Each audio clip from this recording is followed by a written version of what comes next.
Ebola was first discovered in 1976 near the Ebola River in what is now the Democratic Republic of the Congo.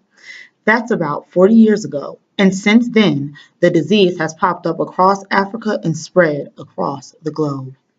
The original host of the Ebola virus remains unknown. However, based on evidence in the nature of similar viruses, researchers believe that the virus is animal-borne and that bats are most likely the reservoir.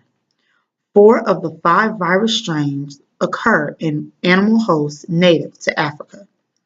Each strain is associated with the area of origination.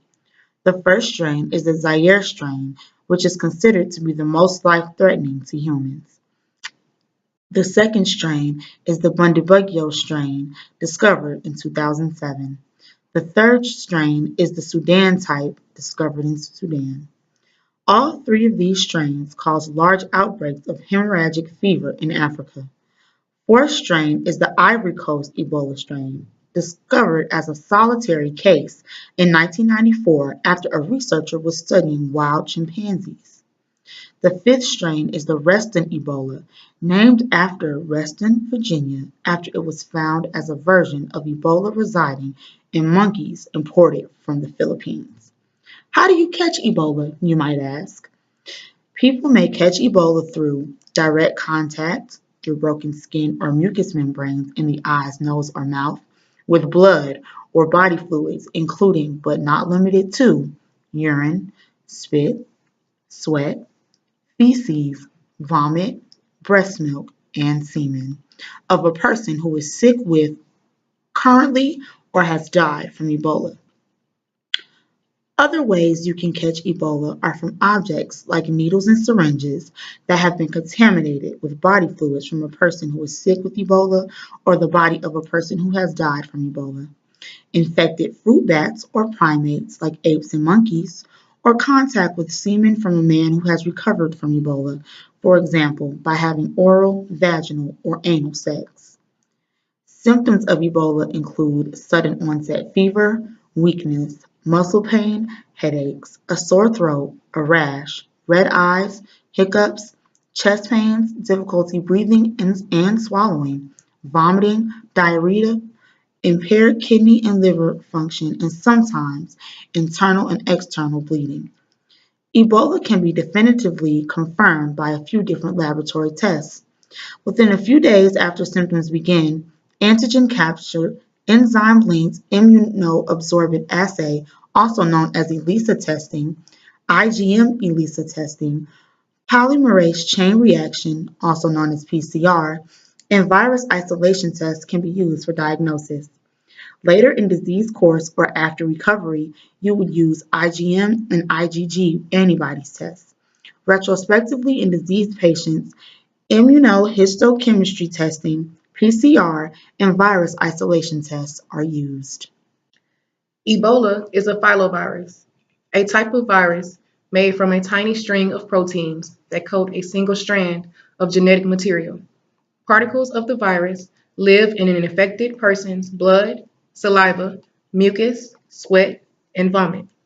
If those particles find an entry point, like a cut or a scrape, or if a person touches his or her nose, mouth, or eyes with fluids that contain them, the virus may enter quickly. Once inside the bloodstream, the virus targets a compound called interferon.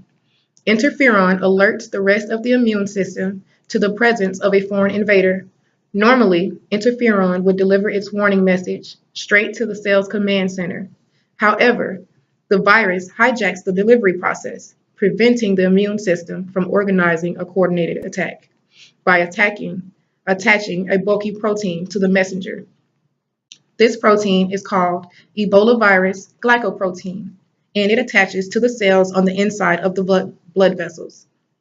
This increases permeability of the blood vessels, leading to blood leaking out of the vessels. The virus causes derangement in the body's ability to coagulate and thicken the blood. In its misshapen form, the messenger cannot enter the cell. The immune system remains unaware of the problem, and the virus gets free range to attack and destroy the rest of the body.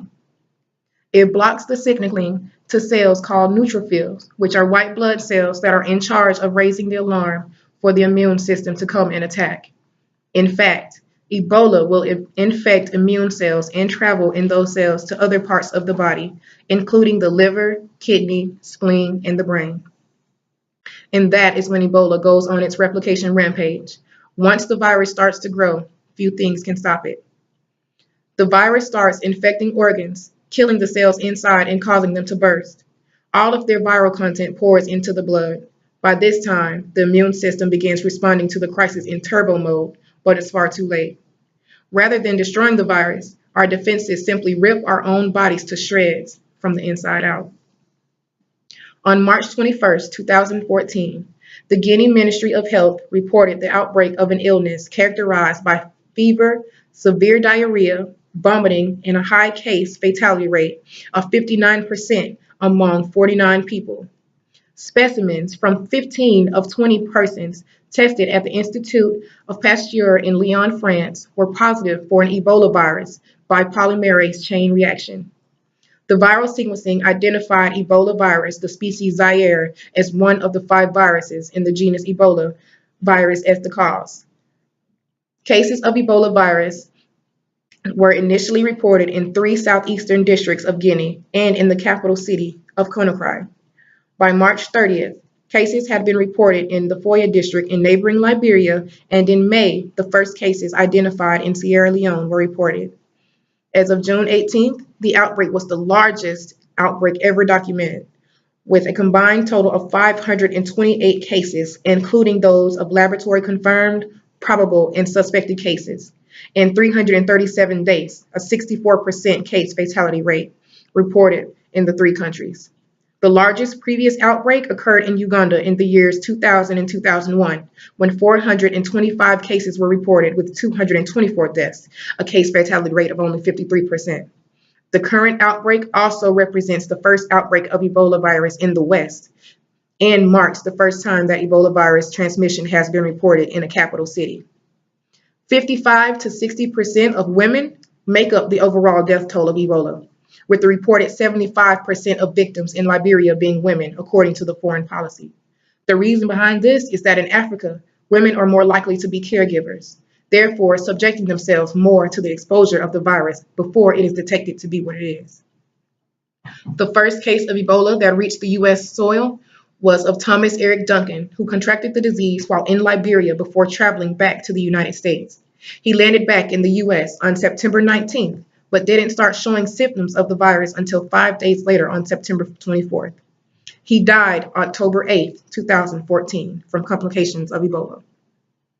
Since its initial outbreak in March of 2014, 11,315 people have been reported as having died from the disease in 6 countries: Liberia, Guinea, Sierra Leone, Nigeria, the United States, and Mali. 4,809 fatalities from Liberia, 3,955 from Sierra Leone, 2,536 dead from Guinea, 8 in Nigeria, 1 person from the US, and 6 in Mali. There is no specific treatment for Ebola. Patients are isolated and then supported by healthcare workers. Whenever possible, patients with Ebola virus disease should receive care in designated treatment centers and by clinicians trained to care for such patients. Treating patients with Ebola requires a multidisciplinary approach. All healthcare workers involved in the care of infected or potentially infected patients should use infection control precautions, including the proper use of personal protective equipment. The mainstay of treatment for Ebola virus disease involves supportive care to maintain adequate cardiovascular function, while the immune system mobilizes in adaptive response to eliminate the infection. After claiming the lives of over 11,300 people and infecting over 28,500, the World Health Organization declared that as of June 2016, the Ebola outbreak was over. Doctors and nurses around the world worked diligently in isolating patients to find a cure. The CDC also played a large role in keeping the outbreak from spreading and monitoring cases in the United States as well as around the world.